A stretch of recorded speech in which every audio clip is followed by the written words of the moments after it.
Good morning, guys, to SSE. How are you all? Hope everybody is doing fine.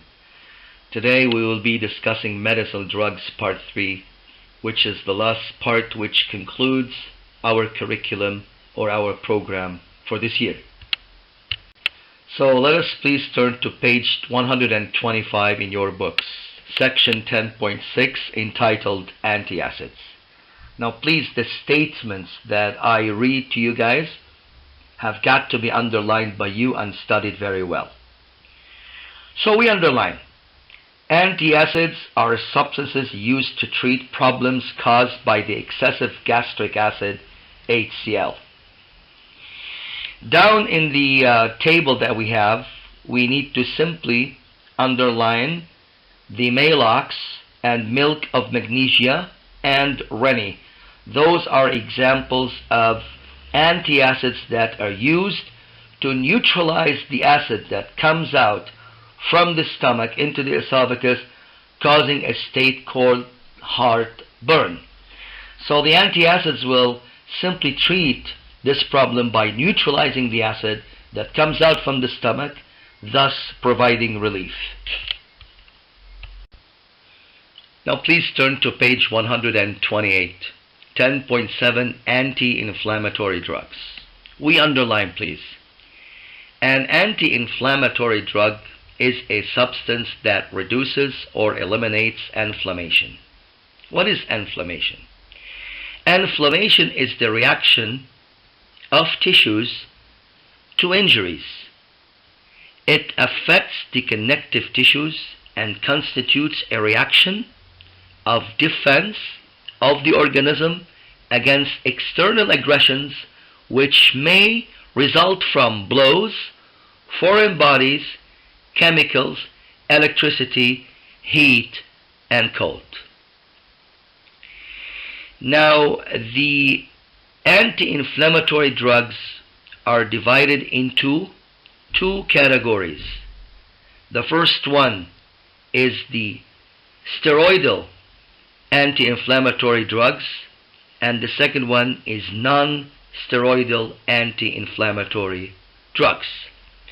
In the table here, we have the non-steroidal anti-inflammatory drugs.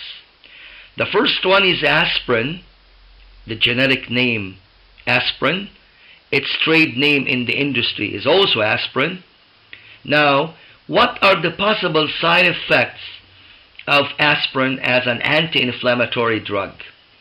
It causes stomach distress and nausea. Another example to be taken here is ibuprofen, which has a trade name of Advil, and we have diclofenac, and its trade name is Voltaren.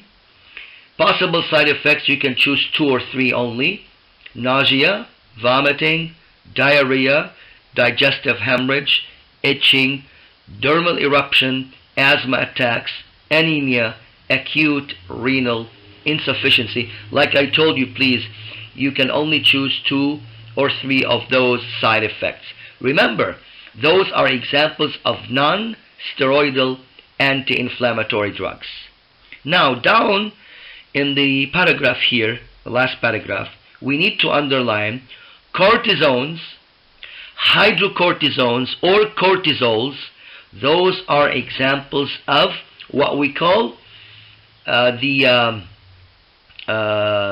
anti-inflammatory drugs that are simply steroidal. So now we can see the difference. Aspirin, ibuprofen, diclofenac are examples of non-steroidal anti-inflammatory drugs, while cortisone, hydrocortisones, or cortisols, those are examples of steroidal anti-inflammatory drugs. Let's point out some of the side effects. We underline the side effects of steroidal anti-inflammatory drugs include fluid retention, is when the feet become swollen and sometimes the hands become swollen with liquids, unwanted hair, a moon face appearance, and mental depression. Please turn to page 129. 10.8 Antibiotics. Antibiotics are chemicals produced by one microorganism or by chemical synthesis to kill or inhibit the growth of other organisms. Antibiotics that kill bacteria are called bactericidal, and those that kill fungi are called fungicidal. Examples of commonly used antibiotics include penicillin, streptomycin, and tetracycline. Please turn to page 130. Broad spectrum and narrow spectrum antibiotics. Antibiotics can be classified into broad spectrum and narrow spectrum antibiotics. Broad spectrum antibiotics are effective against a wide variety of microorganisms, while narrow spectrum antibiotics are effective against a specific microorganism.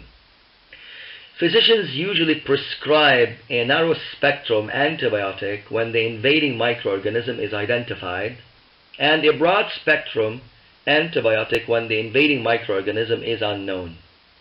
Although the use of broad spectrum antibiotics seems to be a logical approach to treat infections, however, their use should be restricted because they might kill some beneficial bacteria, which is good bacteria, such as the intestinal floras, which is found in the large intestine, and this could lead to diarrhea. Part C, bacteria resistant to antibiotics. Bacteria have been proven to develop resistance to antibiotics. Bacteria resistance to antibiotics can be natural or acquired. Bacteria resistance to antibiotics can be explained by different mechanisms. Some resistant bacteria have the capacity to produce enzymes which modify or break the molecules of the antibiotic and render it inactive. The meaning of render is to make. In other cases, the bacteria are capable of growing in the presence of the unmodified antibiotic. In such case, the bacteria will change the structure of their site of action so the antibiotic will not be able to kill them, or they acquire a state of tolerance. That's why, guys, it is not very advisable for someone to take antibiotics right away. You need to give your immune system a chance to recognize the microorganisms before you go ahead and take the needed antibiotic for your treatment. On page 131, we need to talk about tranquilizers. Underline, please. Tranquilizers are substances used to sedate without inducing sleep. Sedate means to cool you down or to calm you down. They are used to relieve anxiety, excitement, and restlessness. Please, in the table down below, I want you to simply highlight or underline examples of tranquilizers, Valium and Librium. And you need to just know just a bit about the overdose effect of those two medicines. And like I said earlier, you can only choose 2 or 3 of those side effects. The side effects of Valium are state of intoxication, drowsiness, coma, depression in the respiratory drive. What are the possible overdose effects of Librium? It causes muscle rigidity, coma, and death. Now, finally, page 132, the antidepressants, please. Antidepressants are drugs used for treating depression.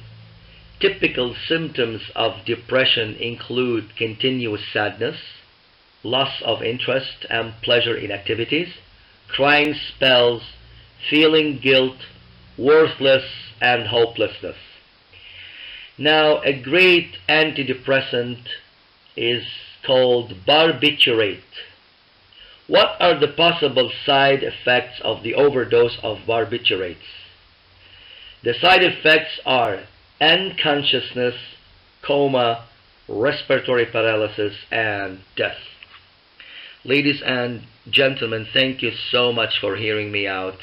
This concludes our program for this year. Until I see you again, I wish you the best and God bless.